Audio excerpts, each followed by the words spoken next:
अस्सलाम अलैकुम नाजरीन। मेरा नाम रीमा है। मेरी उम्र 23 साल है। मैं कॉलेज में पढ़ती हूँ। मेरी फैमिली में टोटल 4 अफराद हैं। मेरे उम्मी अबू, मेरा एक भाई और मैं। मेरी उम्मी के गर्दों में दर्द होता था तो हम डॉक्टर के पास लेकर गए।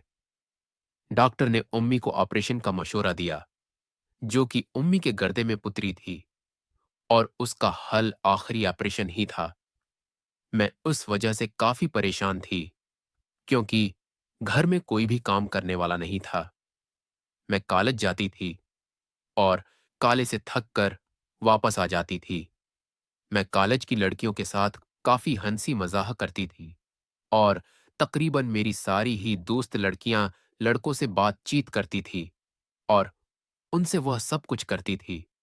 मुझे भी जब मेरी दोस्त की सब कुछ बताती तो मेरे भी दिल में एक ख्वाहिश अड़ती कि मैं भी किसी लड़के के साथ ये ताल्लुक बनाऊं, मगर मेरी मजबूरी थी।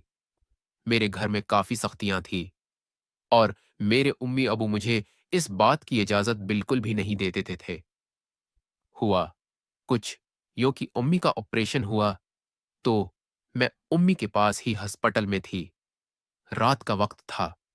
वहां पर डॉक्टर लड़का, जिसकी उम्र तकरीबा 18 से 19 साल होगी, वह डॉक्टरी की ट्रेनिंग कर रहा था। वो मुझे पहली ही नजर में भा गया था।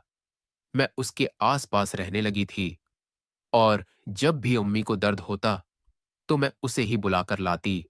वो उम्मी को इंजेक्शन लगाता तो अम्मी सो जाती और गहरी नींद में चली जाती। उम्मी को कुछ सुकून आ जाता था और दर्द की वजह से उम्मी चीखती चलाती नहीं थी। इस लड़के का नाम उस्मान था।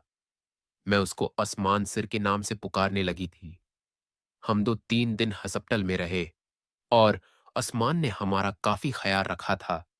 मेरी उम्मी भी उसे पसंद करने लगी थी और उसे अपना बेटा कहकर पुकारती थी। मुझे तो जैसे मौका मिल गया था, मैंने असमान के साथ दोस्ती कर ली थी और हमारे नंबर एक्सचेंज हुए। मैं व्हाट्सएप पर असमान से बातचीत करने लगी। कुछ ही दिनों में असमान मेरे दिल की सल्तनत का राजा बन गया था। अब मैं मौका की तलाश में थी कि कब मुझे मौका मिले और मैं असमान को अपने घर बुलाकर अपने ख्वाहिश को पूरा कर लूं। उम्मी अबू हर वक्त घर में ही रहते थे क्योंकि अबू की करियाना शॉप थी और अबू करियाना शॉप चलाते थे। उस वजह से हमारे घर में कोई भी आता जाता नहीं था। मैं मौका की तलाश में थी कि कहां पर आसमान से मिलो और उसके साथ वो सब कुछ कर लूं। एक दिन अबू को किसी दूसरे शहर काम पर जाना था। अम्मी का मैका भी वहां पर ही था। अबू अम्मी को भी साथ ही ले गए। मेरे एग्जिम हो रहे थे, इसलिए मैं उनके साथ नहीं गई और घर में रह चुकी थी। अब मेरे लिए मौका अच्छा था क्योंकि घर में कोई भी नहीं था और मैं मुकम्मल असमान को बुलाकर उसके साथ मस्ती करती। मैंने असमान को फोन किया तो उसने कहा, मेरी रात की ड्यूटी होती है, इसलिए मैं रात को तो नहीं आ सकता, दिन को आ सकता हूं। मैं उसे कहने लगी कि मैं सुबह जाऊंगी और काले से वापस आकर 12 बजे घर आकर आपका इंतजार करूंगी। असमान मेरी बात मान गया था। मैं काले से वापस आई तो मुझे काफी बेचैनी हो रही थी क्योंकि असमान अभी तक नहीं आया था। दिन के 1 बज रहे थे। मैं इंतजार करती करती सो गई।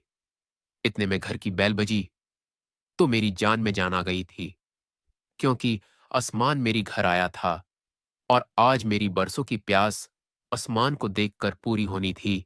मैं फूले नहीं समार रही थी और आते ही उसको अपने कमरे में ले गई। असमान तकरीबा रात दिन 1 बजे से लेकर रात 8 बजे तक, इतने में हमने एक दूसरे को भरपूर तरीके से मुतमईन कर लिया था। मेरी बरसों की ख्वाहिश पूरी हो चुकी थी और अब मैं आसमान से एक पाक रिश्ता बनाना चाहती थी।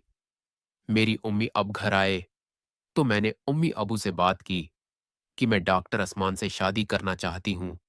उम्मी को तो कोई ऐतराज नहीं था, जो कि उम्मी भी डॉक्टर असमान को अपसंद करती थी। उसने हमें हॉस्पिटल में काफी कंपनी दी थी, लेकिन अबू इस बात को मानने के लिए तैयार नहीं थे।